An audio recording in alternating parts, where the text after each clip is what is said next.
radiología en el cáncer de pulmón. Después vamos así a ver algunas cosas de cáncer de pulmón propiamente dicho, porque ya está declarada la enfermedad. Pero es muy importante que hagamos un repaso y veamos qué es lo que pasa previo a hacer el diagnóstico de cáncer de pulmón y cómo llegamos al mismo, donde la radiología cumple un factor realmente determinante. Cuando hablo de radiología no hablo de radiología convencional, sino que ya hablo de tomografía computada también. Si quiero que se imaginen las imágenes en su conjunto. Básicamente, en los últimos años, las últimas proyecciones del año 2013, que no hablo de lo que voy a comentar hoy, no para confundirlo, sino para tratar de decir, de analizar algunos conceptos claros, fueron cambiando las cuestiones principalmente con la detección precoz del cáncer de pulmón.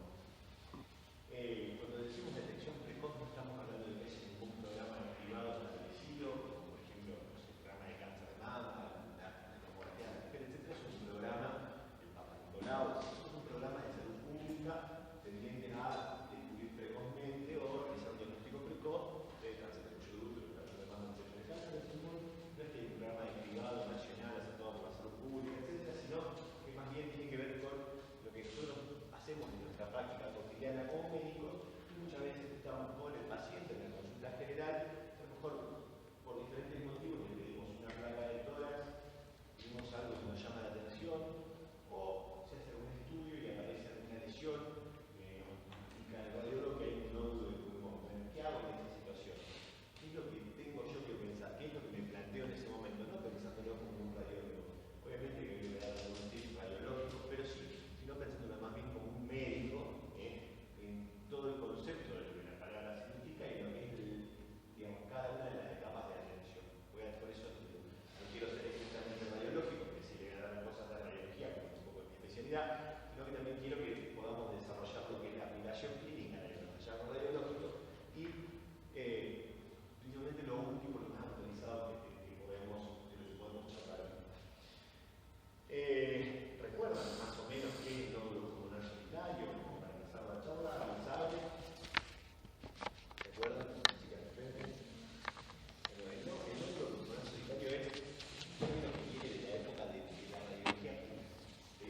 Donde no teníamos absolutamente nada, ningún otro método para hacer el diagnóstico del cáncer de pulmón. Entonces encontramos un nódulo de pulmón y nos planteamos la duda: ¿esto será esta mancha blanca, como lo vemos, como nódulo de pulmón, será un cáncer o será una lesión benigna? Bueno, eso va a depender de un montón de cosas.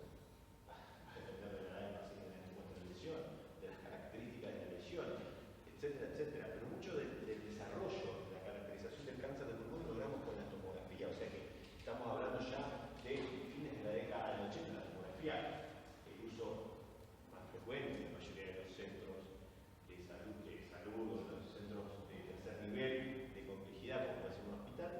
Recién a partir de la década del 70 hace su, digamos, explosión de utilización, pero recién a partir de la década de los 90 un poco tiene una distribución mundial uniforme donde todo el mundo podía llegar a tener algún grado de acceso, aunque no sea igualitario, a constituir una tomografía computada. Obviamente que con el desarrollo tecnológico también se produce ese desarrollo del conocimiento, entonces hay muchas cosas que fueron cambiando en los últimos tiempos, hasta llegar a lo que, por lo menos a lo que tenemos en este momento, lo que conocemos en este momento, que va a ser lo que voy a tratar de ponerle por ahí. Por eso les decía, con esta cuestión un poco histórica, el nódulo pulmonar solitario debe su nombre justamente a eso, a una cuestión histórica, donde decíamos que un nódulo pulmonar solitario era un hallazgo único, ¿no? Menos que el parénquima pulmonar en las planas. Después lo aplicamos a la tomografía que heredamos desde la época de la plana. En general pensábamos que si encontrábamos una lesión mayor a 3 centímetros, probablemente era un cáncer. Una lesión menor a 3 centímetros no sabíamos lo que era, podía serlo o no. Entonces, esa diferencia entre 3 centímetros para abajo, nódulo pulmonar, 3 centímetros para arriba, masa pulmonar, básicamente hace referencia a eso, a ese diagnóstico tan importante de aquel momento. Hoy no nos podemos plantear lo mismo porque tenemos otra tecnología, tenemos otra forma de abordaje del paciente, otra forma de estudio, y realmente no nos da lo mismo un nódulo de 3 centímetros, uno de 2, uno de 1, uno de 5 milímetros, ¿sí? Todo eso con el uso más cotidiano de la tomografía computada, y hablar de la tomografía multicorte, nos permitió encontrar nódulos de diversos tamaños y de distintas características anatómicas, nódulos sólidos, nódulos subsólidos,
cáncer previamente y después una mancha en el pulmón. Fue el primer hallazgo, fue un hallazgo incidental, o sea, un hallazgo por accidente, por un estudio de rutina. Bueno, todo eso me cambia la evaluación pretest, o sea, la chance pretest de que la lesión sea tal cosa. De todas maneras, cuando lo encuentro en el nódulo pulmonar, lo tengo que estudiar. ¿Cuáles son las características del nódulo pulmonar solitario? Esto es estrictamente radiológico, que a mí me va a hacer pensar en que la lesión puede ser maligna o benigna. Las características son varias, algunas tienen mayor valor predictivo positivo o mayor valor predictivo negativo para que sea una lesión benigna o maligna. Por ejemplo, tamaño. Las lesiones de mayor tamaño es mucho más probable que sean lesiones malignas que benignas. ¿Sí? Como te dije antes, de la época radiológica, dividíamos nódulos de masa porque las masas pensábamos que la mayoría eran malignas, ¿se acuerdan? Época pretomográfica. La densidad, ¿de acuerdo? Ahora vamos a ver si son sólidas, si son en vidrio perilados. Las calcificaciones. La mayoría de las calcificaciones tienen un comportamiento parecido. En la mama, por ejemplo, decimos que un nódulo mamario, si está calcificado, hay más chances de que sea maligno si las calcificaciones son completamente anárquicas. O sea, si las encuentro y no presentan ninguna simetría. Hay 4 o 5 calcificaciones en una punta del nódulo, una por acá, otra por acá, otra por acá. En cambio, cuando son uniformes, cuando la calcificación es completa o cuando sigue un patrón regular, la probabilidad es que la lesión sea benigna. Eso no significa nada. Porque una lesión calcificada, las calcificaciones pueden ser completamente homogéneas y la lesión puede ser maligna igual. Pero, por ejemplo, en el caso de los granulomas, son lesiones que realmente miden menos de 5 milímetros, que están completamente calcificadas y simplemente el hecho de encontrar una lesión de pequeño tamaño, completamente calcificada y que la localización anatómica sea subpleural, directamente me lleva a pensar que el diagnóstico más probable sea sea un granuloma pulmonar y este granuloma es una lesión benigna. ¿Sí? El rango de crecimiento, esto es importante, y esto lo vamos a ver por qué nos va a importar. Porque generalmente cuando encontremos un nódulo pulmonar no nos va a chupar por otro. No nos va a importar, no nos va a no importar. O sea, el paciente que encontremos un nódulo pulmonar lo vamos a seguir, lo vamos a estudiar, le vamos a hacer un seguimiento diagnóstico que generalmente va a ser radiológico, no radiológico de radiología del tórax, sino tomográfico. Pues lo vamos a ver en un cuadro, al final, un cuadro de está bueno para que lo tengan para ustedes. Adelante. Generalmente, ¿qué me pasa con el tamaño? En radiología es muy difícil que nosotros nos demos cuenta que hay un nódulo si el nódulo es menor a 9 milímetros. Ni siquiera el ojo más entrenado puede caracterizar con mucha fidelidad que el nódulo menor a 9 milímetros sea realmente un nódulo, no es un vaso visto tan especialmente, etc. Entonces, de alguna forma le vamos a perdonar la vida a la radiología cuando las lesiones nodulares son menores a 9 milímetros, es probable que pasen desapercibidas al ojo del que la lee. Pero cuando son mayores a 9 milímetros, las vemos, los vemos en los nódulos. No así tomografía. El segundo ítem te dice que el 90% de los nódulos ya estaban en la radiografía previa, nos pasa siempre. Cuando encontramos a veces un nódulo pulmonar en una placa y vamos a buscar la historia del paciente, el nódulo ya estaba. Eso nos hace pensar también en el rango de crecimiento de este nódulo. Si es un nódulo que prácticamente no creció, que no duplicó su crecimiento y pasó mucho tiempo, probablemente el nódulo sea benigno. Ahora, si el nódulo duplicó su crecimiento en el transcurso de un año y medio, o aumentó muchísimo más que duplicarlo, probablemente sea maligno. Lo mismo que si encontramos una lesión nodular que duplica su crecimiento en un tiempo muy corto de tiempo, a lo mejor puede ser, por ejemplo, un proceso infeccioso que está en un estadio muy rápido, pero dentro de la misma semana se aumenta de tamaño, es algo inflamatorio infeccioso y no es un cáncer. ¿Sí? Los cánceres generalmente aumentan de tamaño con, digamos, mayor el tiempo de duplicación de su tamaño que por ejemplo, una infección pulmonar. Bueno, las fallas de la infección ya lo saben.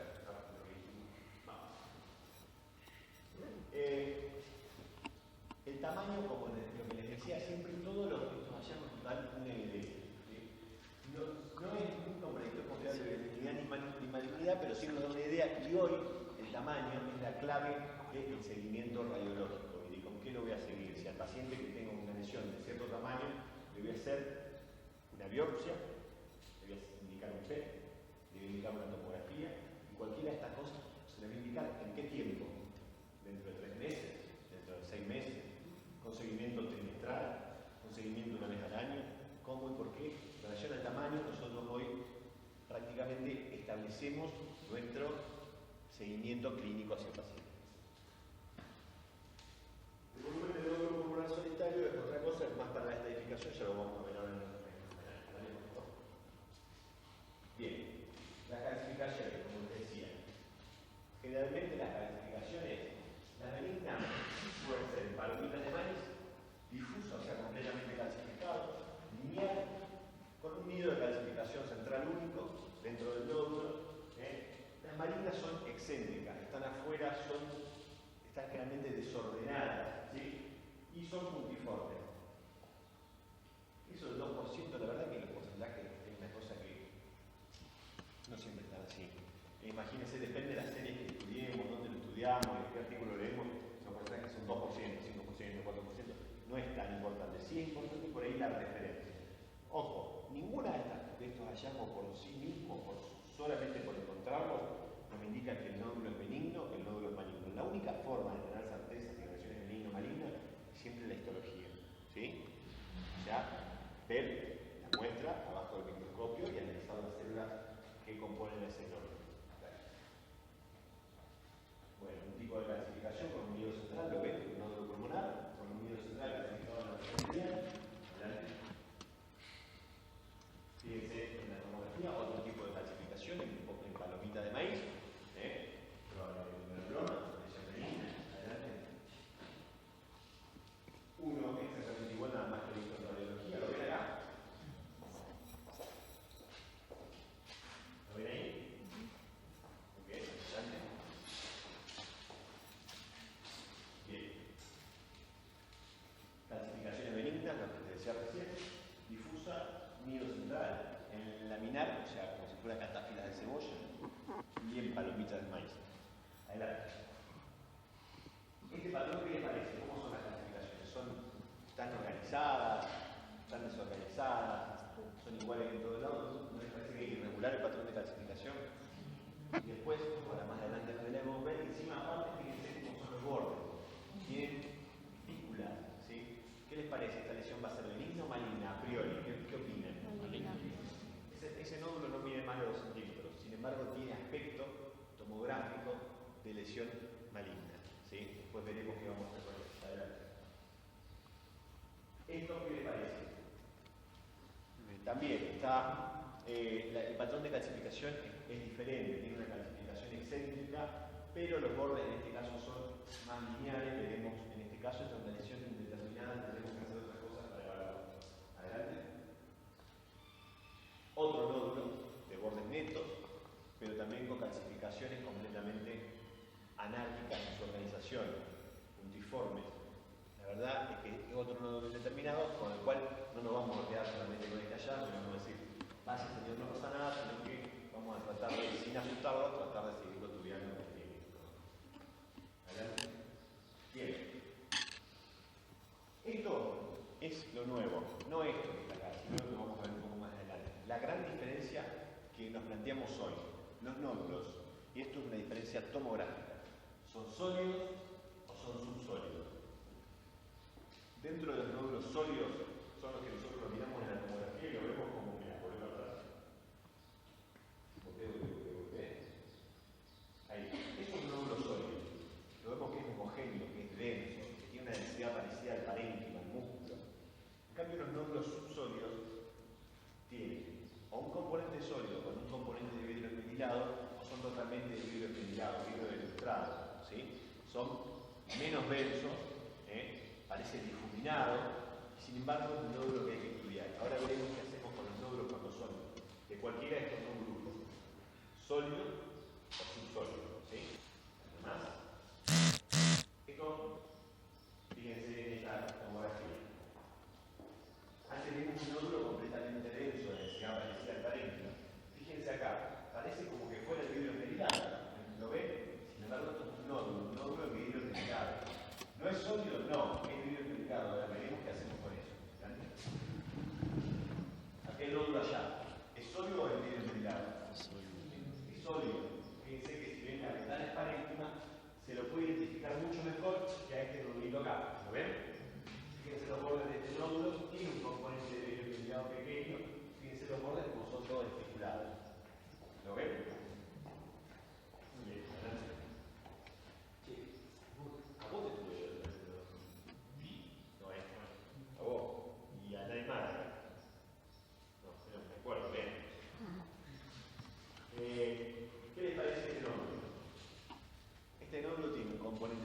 sólido y afuera parece que tiene un halo, como un anillo que lo rodea, de menor densidad.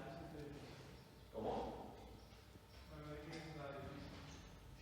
Porque, mirá, esta parte acá, bien blanca, es sólida. Y acá afuera, ¿ves que es menos denso? ¿Te das cuenta? Eso es un sólido. Me encanta porque ella me saca fotos y yo le doy así. Este es el componente biointegrador, este es un nódulo subsólido. Les voy a decir un poco la historia. Nosotros antes pensábamos, nosotros no tanto porque yo tengo 31 años, soy joven, casi de su edad, pero los radiólogos antes, que eran más burros, hasta que yo me recibí de radiología, la radiología mundial antes decía que los nódulos subsólidos o los nódulos biointegradores eran nódulos poco importantes. Después, con el tiempo, nos dimos cuenta que los nódulos subsólidos, los nódulos biointegradores, en realidad son re importantes y son un tiro de adenocarcinoma. Entonces, por eso cambió un poco el seguimiento, ¿sí? Aparte de eso, les cuento que yo tengo un nódulo subsólido de 9 milímetros y yo me tengo que hacer yo mismo. Son las cosas locas de los radiólogos. Tengo un nódulo en el pulmón de 9 milímetros que me hago el seguimiento y el vidrio mirado puro. Entonces, más o menos vidrio mirado, imagínense que lo que es el seguimiento de los nódulos de este tema lo manejo un poco. Adelante. Y aparte soy mi propio médico, cosa que no hay que hacer, pero bueno. Bien. Fíjense otra vez. Dos nódulos subsólidos. Este, prácticamente todo de vidrio esmerilado. Y este tiene un componente sólido, parece que tiene algo de vidrio esmerilado, pero está cavitado. ¿Ven esos agujeros negros? Está cavitado. Yo me lo así y pienso que esto puede ser una lesión maligna. Todo lo que parece feo es malo. Bien. ¿Qué significa encontrar grasa en un nódulo?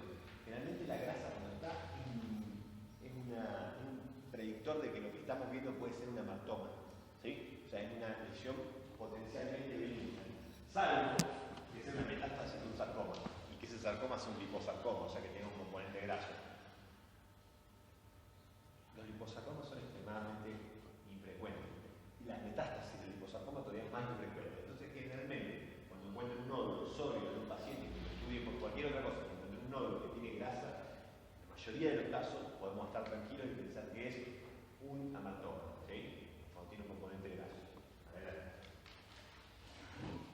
Fíjense, un nódulo que tiene calcificaciones, como los hematomas. Las calcificaciones, dentro de lo que me dije antes, las calcificaciones no me gustan, porque veo que las calcificaciones, fíjense, son multiformes, son excéntricas, están desestructuradas, son anárquicas, pero tengo grasa en su constitución. Tengo grasa acá, tengo grasa acá, tengo grasa acá. Si el tipo este tuviera un liposarcoma, es probable que sea una metástasis, pero si no tiene nada, lo sigo a este paciente porque probablemente sea un hematoma pulmonar. Algo que tiene para pensar en benigno, que son los bordes, fíjense los bordes, parecen pintados a lápiz. No son como los que le marqué que eran lesiones malignas, que como eran lesiones malignas. Todas tenían los bordes, sí, hay un montón de caracterizaciones, espiculada, corona radial, un montón de cosas, pero la cuestión es esta. Cuando un borde no es lineal, no es continuo, y no sigue, digamos, una característica esférica, cuando ya se hace poliédrico, parece que sale una estípula hacia un lugar, y ya estamos, ya no me gusta más tanto, ¿sí? Ya la lesión puede ser potencialmente otra cosa. ¿Adelante? Bueno, todo grasa, ¿se dan cuenta? No parto más. Adelante. Bien, el broncograma aéreo. ¿Se acuerdan qué es el broncograma aéreo? Adelante. ¿Recordás? Más o menos. El bronquio era permeable, entraba aire a... Muy bien. Broncograma aéreo es ver un bronquio con aire adentro. Cuando saco la placa veo que hay una lesión densa con unas rutas de aire, por decirlo así. Esas rutas de aire son los bronquios que no están colapsados ni ocupados, que significa que pasa el aire. El broncograma aéreo, un nódulo hallado en una condensación del parénquima, digo, una condensación del parénquima con broncograma aéreo, un tipo con fiebre, con toda expectoración, es una neumonía. Ahora, hacer una tomografía, encontrar un nódulo, generalmente tiene bordes espiculados, tiene broncograma aéreo, un signo de malignidad. El nódulo con broncograma aéreo es un signo de malignidad. Bien. Ahí está, fíjense. Alguien que se anime a tirarme qué les parece, perdón, qué les parece este nódulo. ¿Es sólido? Es sólido con algún componente de perilato. Pero vamos a decir que es un sólido. Los bordes son difusa, articulados. ¿Qué piensan? ¿Es más maligno o más benigno? Maligno. Más maligno. Y estos tubitos con aire que están acá, y este acá en especial, son bronquios. Tiene broncograma, o sea, tiene bronquios dilatado asociados. ¿Por qué es un signo de malignidad el broncograma? Porque ¿qué hacen los nódulos? Hacen los cánceres, hacen reacciones hemoplásicas, traen el tejido hacia sí mismo. Entonces, ¿por qué el broncograma? Porque se chupan a la pared del bronquio y la abren. Entonces, ese es el signo. La reacción hemoplástica que chupa el bronquio, lo abre y me marca un bronquio que me está, digamos, de alguna forma marcando que está pasando algo con el tejido a ese nivel, ¿sí? ¿Me siguen? Adelante. ¿Me estoy ocurriendo o no? Bueno. Adelante. Media hora tarde. Y estaba trabajando.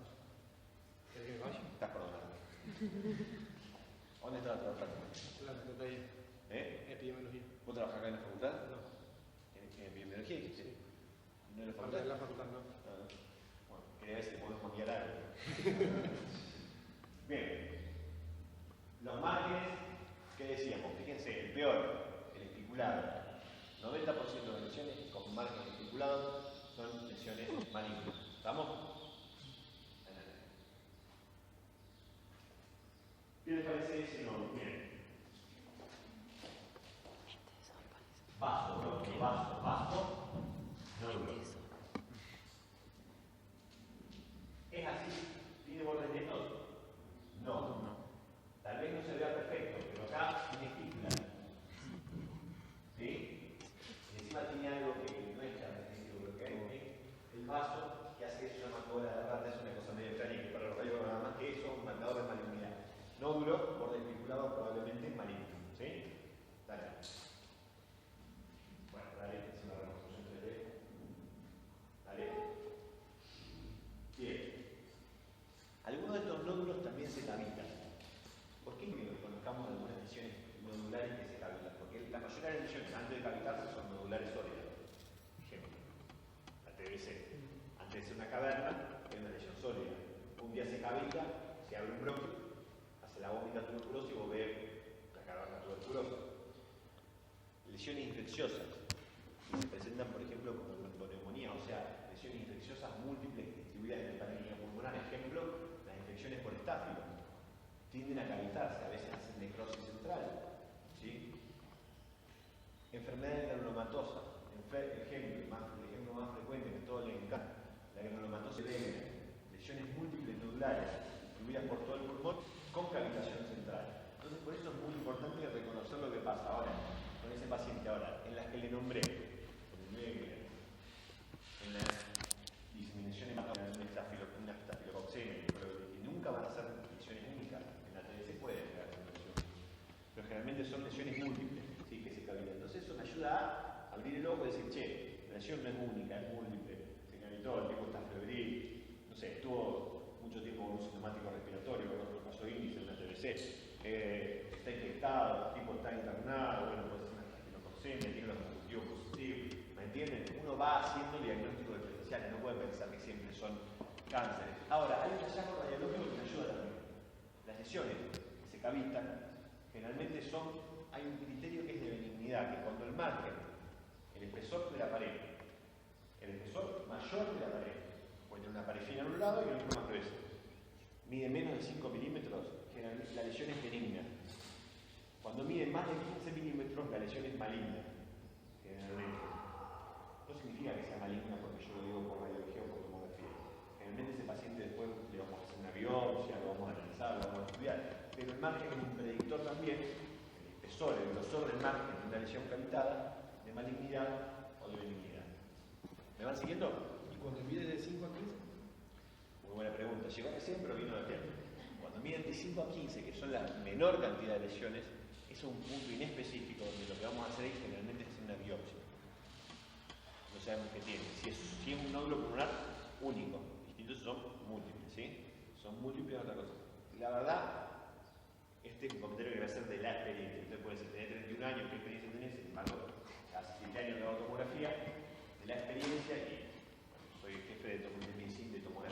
slide, así que hago tomografía todos los días. La mayoría de las lesiones cavitadas parece una regla, o mide menos de 5 o tiene más de 15 el espesor parietal. No muchas veces tengo lesiones que están entre 5 y 15. De todas maneras, cuando están entre 5 y 15, lo que hay que hacer es tomar una muestra, o si el paciente tuvo una infección reciente, realizar un control en 3 meses.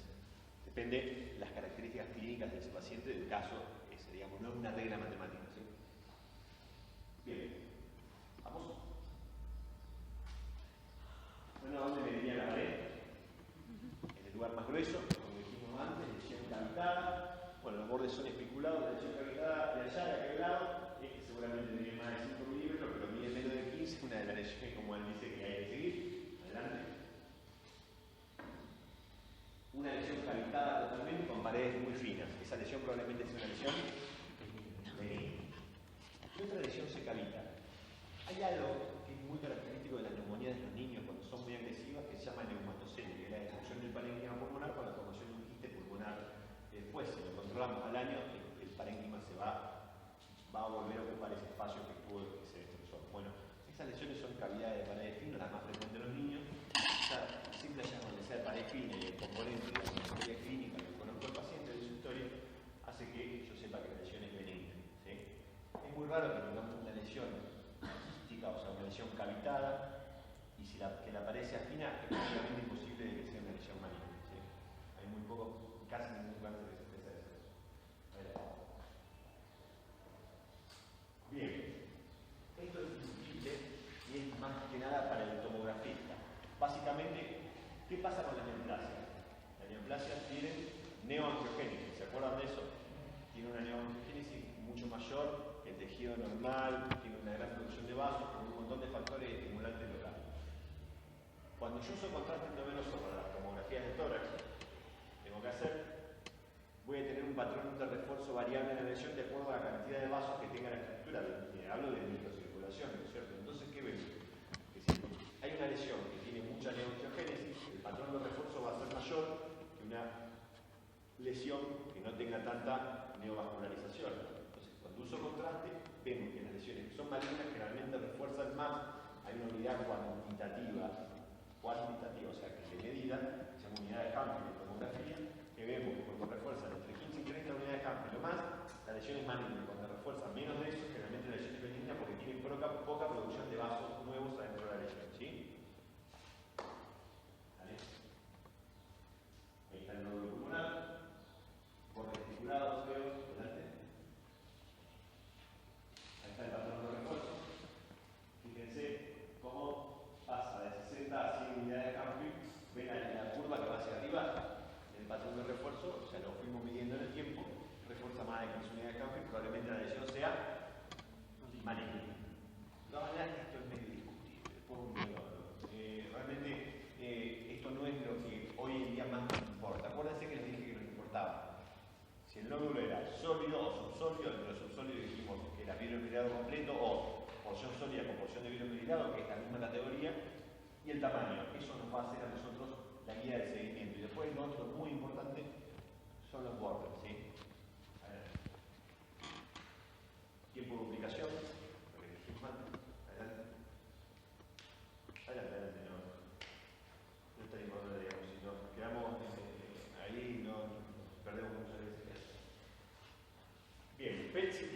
¿Escucharon hablar de esto alguna vez?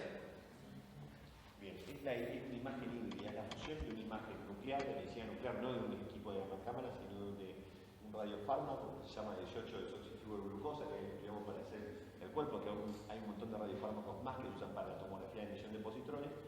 Unir la imagen híbrida con una imagen anatómica que es la tomografía computada. Tiene una indicación formal, hacer un PET-CT en algunas lesiones, no en todas, no se usa para estratificar.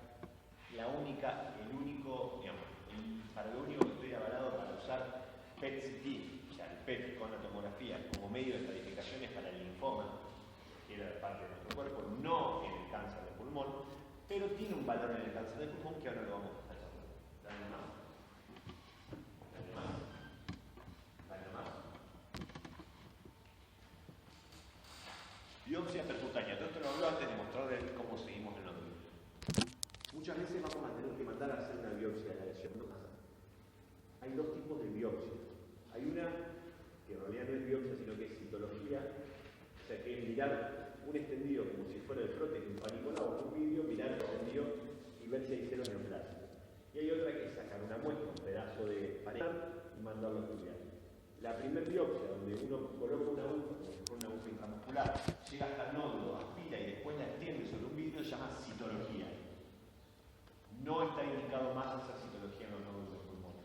Lo que está indicado es la histología, o sea, hacer una biopsia histológica, como una que se llama Trucut, que lo que se hace es se saca un pedacito del nódulo, generalmente es de 2 centímetros de largo y tiene una espesor nada, de 1 milímetro, 1,5 milímetros, 2 milímetros, depende, aparte de eso digo yo, de usar.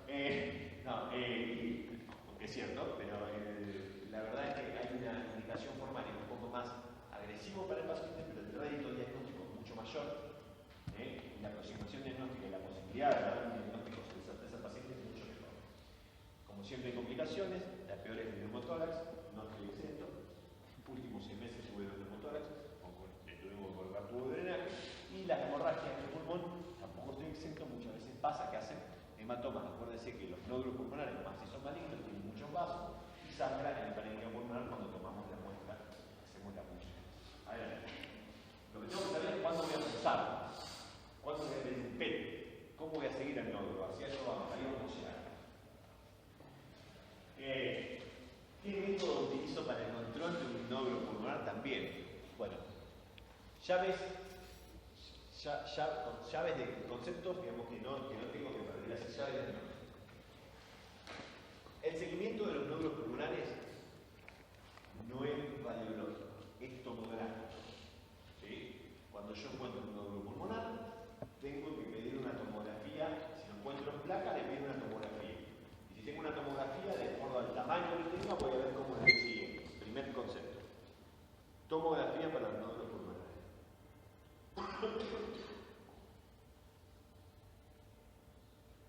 Bien. Esto era hasta el 2005-2006. No más. Esto era, desde el 2006 hacia adelante. ¿Nada más? Y esto es del 2013 para acá. Se lo voy a resumir de una forma muy sencilla. Si yo encuentro un nódulo pulmonar en el parénquima del pulmón, porque me informó el radiólogo, o lo que sea, yo me quiero al azar, o me vi una placa, me vi una tomografía y encontré el nódulo pulmonar, si el nódulo pulmonar es menor a 4 milímetros y es subsólido, o sea, tiene vidrio esmerilado, un componente sólido y vidrio esmerilado, o si tiene 5 milímetros y es completamente sólido, no lo estudio más. Es una lesión, única lesión, hay un 99% de chance de que sea una lesión benigna. Siempre y cuando el paciente sea de bajo riesgo, no tenga regalas intestinales, sea el único hallazgo que encuentre anormal. Esté todo normal, pero ese nódulo. Si el nódulo tiene 4 milímetros hasta 9 milímetros, o sea, hasta 1 centímetro, o tiene 5 milímetros y hasta 1 centímetro, y es sólido o mixto, repito la tomografía cada 3 meses durante el primer año, y a partir del primer año espero un año más. Si no cambió nunca los controles seriados del primer año, me tomo un año y le vuelvo a repetir la tomografía. Es una locura la cantidad de tomografía, la cantidad de radiación que se hace. Hoy los tomógrafos son de baja dosis de radiación, entonces nos permitiría hacer este seguimiento. ¿Sí? Lo sigo con tomografía. No lo pulso, no le pido PET, no le hago nada. Si la lesión mide, esto es nuevo, o sea, si la lesión mide entre 1 centímetro y 3 centímetros, es el PET. La única indicación del PET. Porque con el PET voy a ver la tasa metabólica, sin la lesión hipermetabólica, o sea que tiene mayor gasto, mayor tasa de consumo de glucosa que el resto del parénquima pulmonar, probablemente la lesión sea maligna.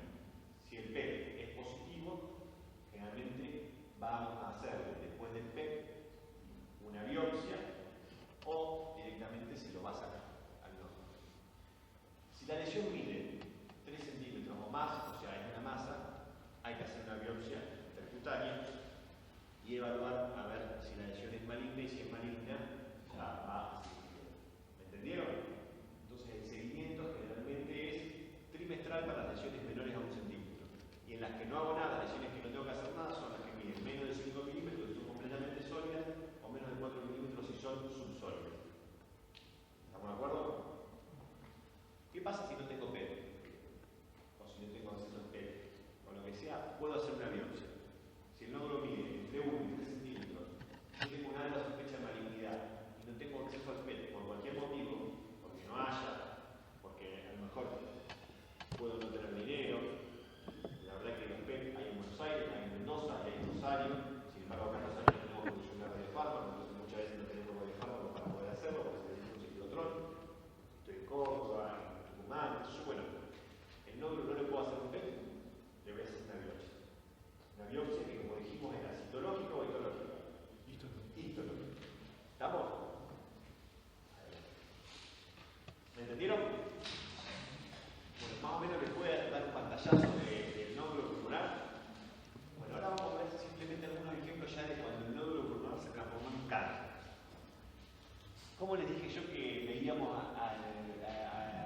que eran lesiones mayores a 3 centímetros, masas pulmonares? Ya cuando la lesión está pesada en el cáncer del pulmón, generalmente son masas pulmonares, son consolidaciones, que pueden estar o cercanos al ilio, o adentro del ilio y metiéndose adentro de un bronquio. Si se mete dentro de un bronquio, puede haber colapso bronquial, y cuando hay colapso bronquial hay atelectasia asociada al parénquima, ¿se acuerdan del signo radiológico de la S de Golde?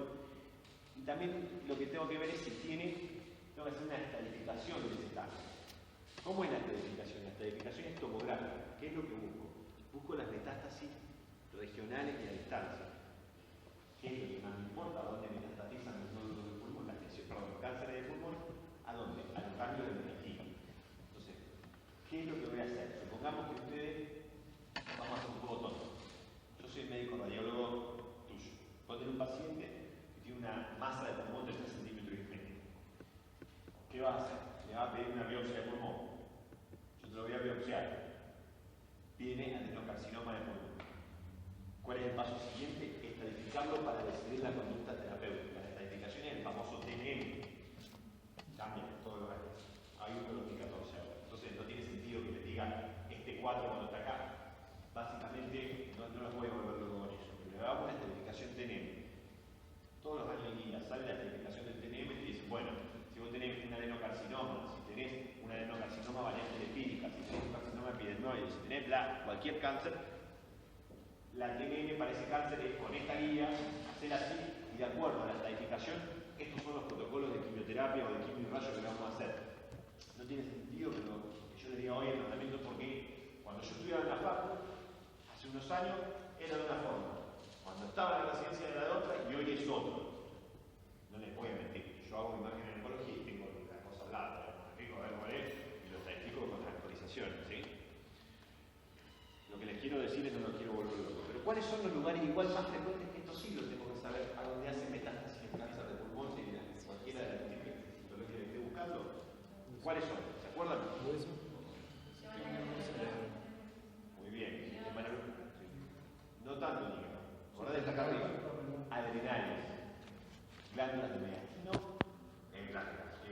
Cambio de mediastino. Y cerebro. Después puedo tener el hueso, pero no es tan frecuente. ¿Quién hace metástasis en el hueso? Siempre en el hombre. Próstata. ¿Y la mujer? Mama. Y el hombre y la mujer, riñones. ¿Está? El cáncer de pulmón generalmente hace metástasis cerebrales y metástasis a los ganglios mediastinos y metástasis a las glándulas adrenales. Por eso los radiólogos, cada vez que nosotros vamos a estudiar a un paciente, cualquier estudio de pulmón, hacemos el estudio hasta abajo de las glándulas suprarrenales. Siempre nos interesa ver las glándulas suprarrenales para ver que no haya lesiones ahí, por si el paciente tiene una lesión pulmonar, para ver si las glándulas suprarrenales están o no están afectadas por la lesión, ¿sí? No tiene una metástasis de ese lugar. Bien. Adelante. Bien, fíjense. En este caso, ¿qué es lo que estamos viendo? Porque uno ve así, no los voy a juzgar, pueden ver una mancha. No me acuerdo que estaban en la facultad, me la ustedes llegando que pero sí se lo voy a tratar de explicar. Fíjense el mediastino, que está desviado hacia la izquierda, hacia la derecha, perdón. ¿Lo ven? ¿Este está para allá? ¿Lo ven? Bien. Acá hay una imagen triangular, ¿o no? Una opacidad triangular.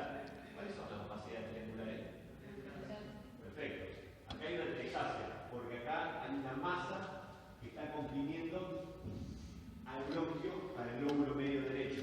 Entonces el lóbulo medio está telectasiado. Entonces veo una masa de pulmón con la telectasia del parénquima. Nadie se lo va a tomar así, simplemente yo se los quiero mostrar para ejemplificarle y para que vayamos haciendo un ejercicio de razonamiento. ¿Sí? ¿Vamos? Bien. Adelante, por favor. Más de lo mismo. ¿Qué tenemos ahí entonces? La telectasia.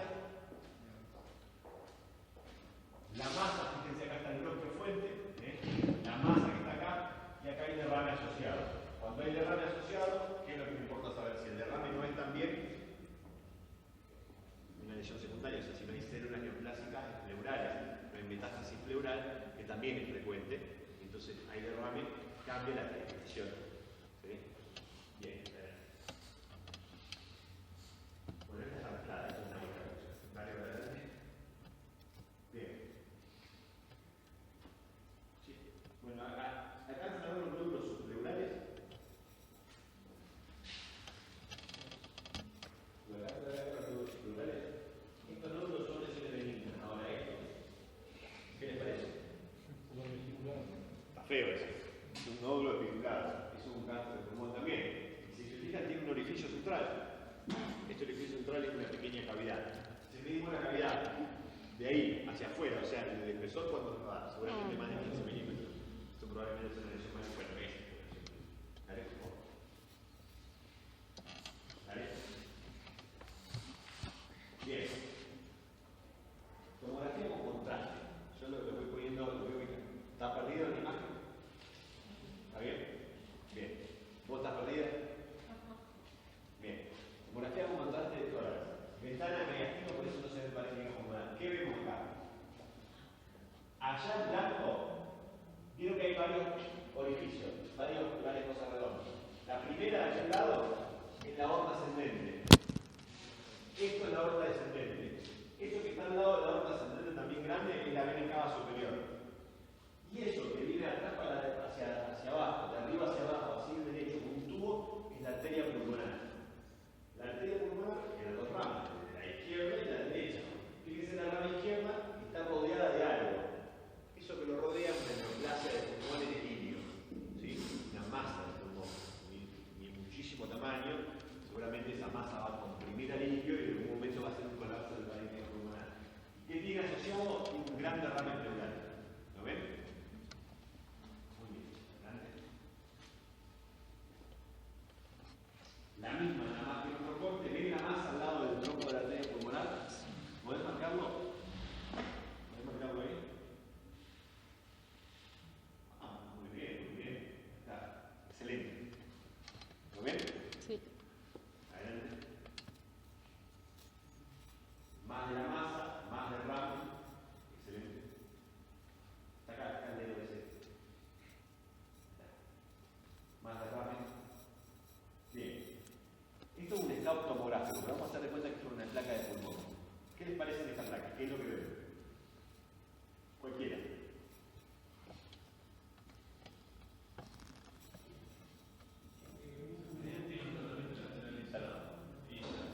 Antes del mediastino y todo eso, ¿qué es lo que más te llama la atención? ¿Esto qué es? ¿Qué significa? El velamiento de un hemitórax, o sea, la radiopacidad total de un hemitórax, ¿o no? Eso se llama, un nombre sindrómico radiológico de hemitórax velado, hemitórax opaco. Está opaco de lado. ¿Qué es lo que me puede dar un hemitórax opaco? Un derrame pleural bilateral, que haya derrame de vértice a base, ¿no? No se ve nada. ¿Cuál es la causa más frecuente de derrame pleural bilateral?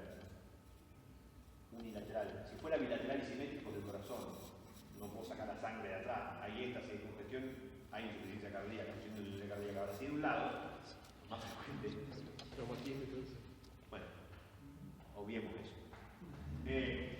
Un paciente que viene caminando, digamos, que no le chocaron, no tuvo una fractura, que no tuvo nada, lo más frecuente cuando hay derrame pleural unilateral es que el derrame sea neoplásico.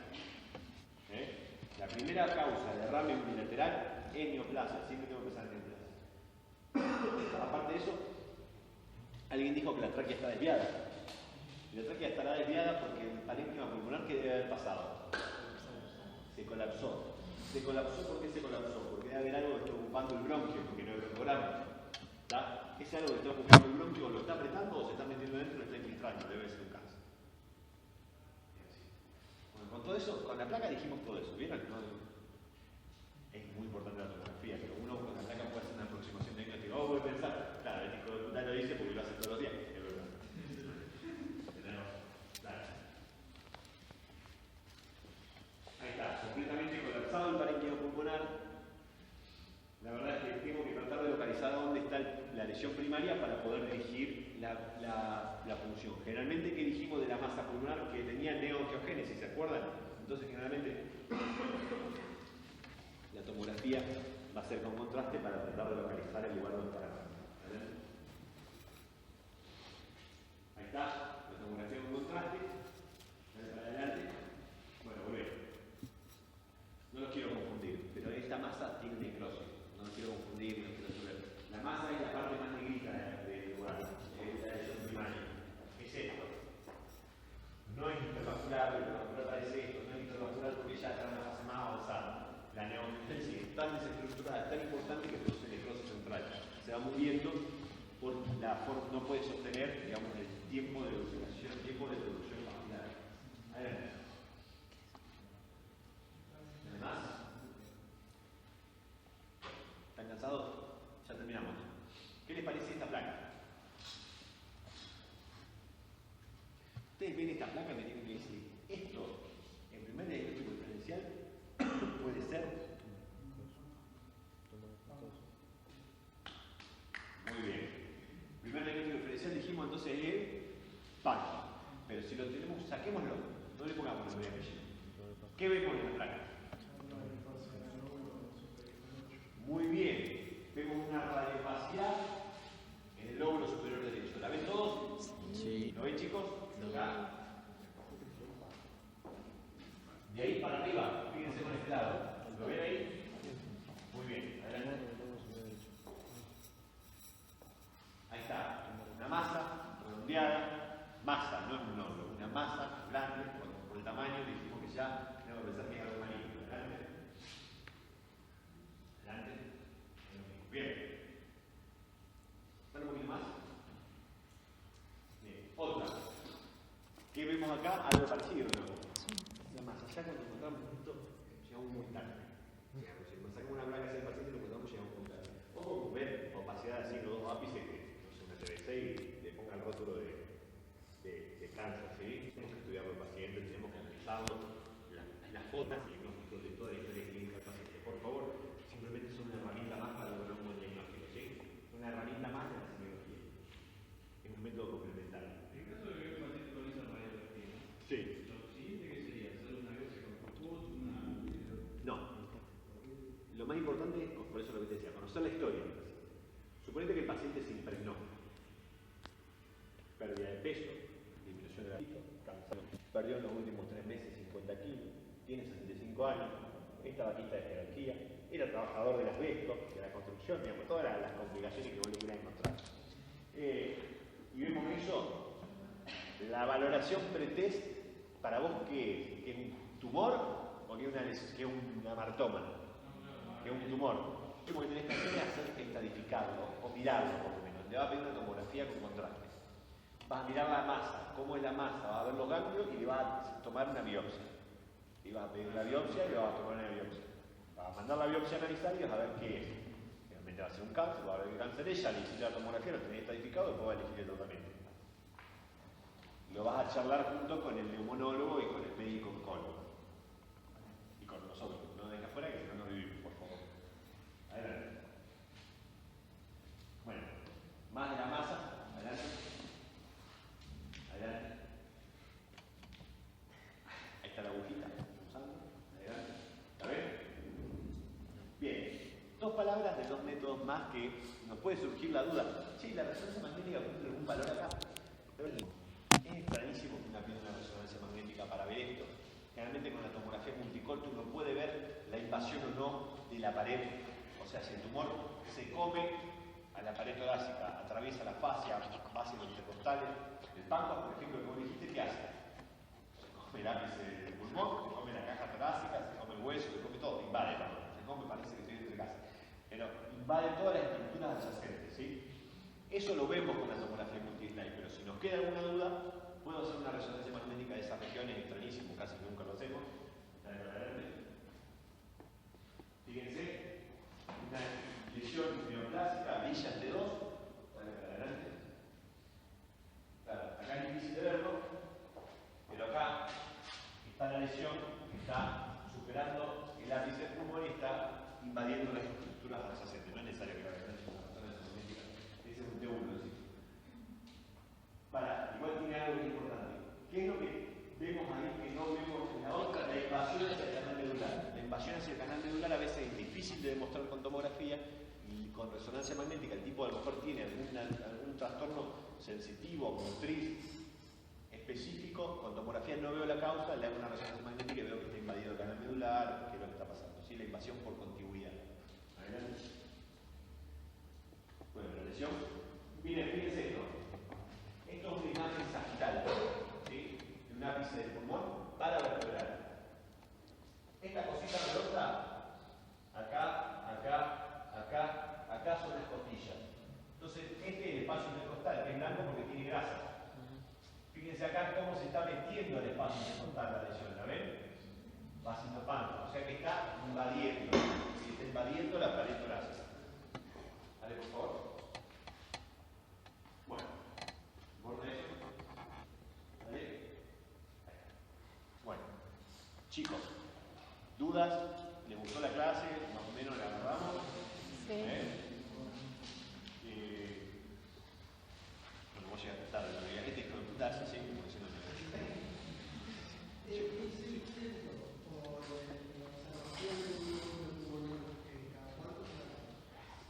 lo dije antes y lo voy a repetir. El seguimiento es así. Nódulo pulmonar. Ya, concentrémonos en esto. Tamaño y características, si son sólidos o no sólidos. Si el tamaño es menor a 4 milímetros y el nódulo es subsólido, o sea que es de vidrio merilado, o tiene un componente sólido y un poquito de vidrio merilado, no hago nada. Si es completamente sólido y mide menos de 5 milímetros, tampoco hago nada. Si tiene más de ese tamaño, pero hasta 1 centímetro, una tomografía de tórax cada 3 meses durante el primer año. Esto es 2013, esto es nuevo. Una tomografía de tórax durante un año. Si cambia el tamaño, paso a la siguiente fase. O sea, le hago un PET o una biopsia. Si no cambia el tamaño, durante el año, le repito recién una tomografía al segundo año. Si estuvo estable, no me importa más. Si el nódulo en el momento del hallazgo, de encontrarlo, no importa de qué sea, pero mide 1 centímetro y menos de 3, la indicación es hacer un PET. Es la única indicación así formal de PET, un nódulo pulmonar.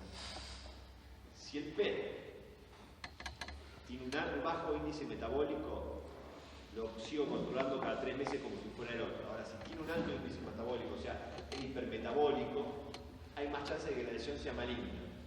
¿Lo punzo o lo saco directamente por medio quirúrgico? Si la lesión tiene más de 3 centímetros, no hago ningún seguimiento, lo punzo o lo PET. ¿Sí?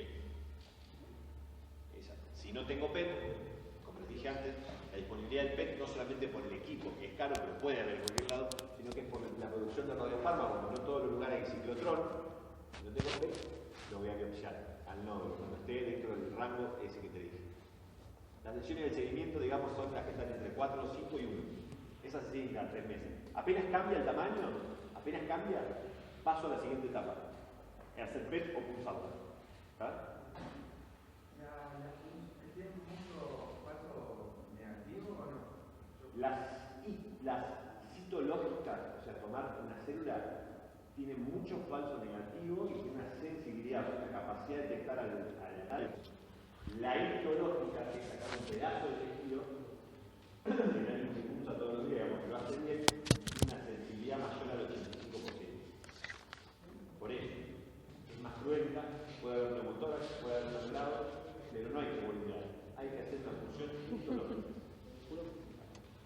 Estamos hablando de los tumores primarios. En el caso de metástasis del tumor, las características a seguir son iguales.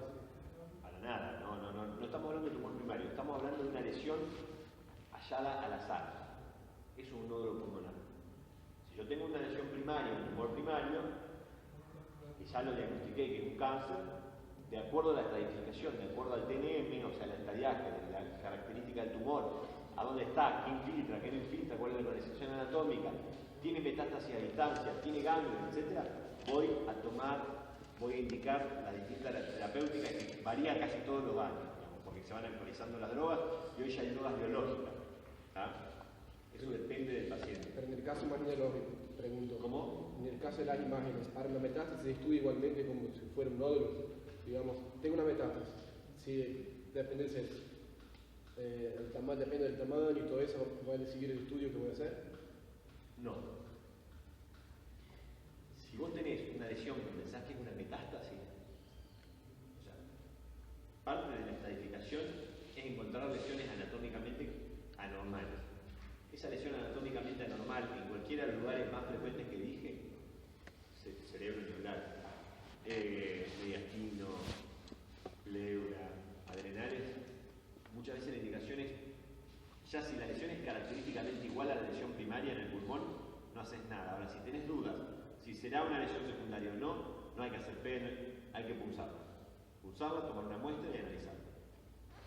Y después no es que se siga, sino que el seguimiento, después también la respuesta al tratamiento, se hace con tomografía, de acuerdo a los ciclos de quimioterapia que tengas que hacerlo al paciente, de acuerdo al tratamiento que vos le instaures, de acuerdo a la lesión que sea y de acuerdo al tipo celular. No se trata igual de epidermoide que un adenocarcinoma, ¿me entendés? Ni con células no pequeñas, ¿entienden eso? Espero no haberles agregado confusión, intenté ser lo más práctico posible y no perder rigor científico. Bueno, lo hice así, pero esto es hoy, así se ve ahora, así se estudia hoy.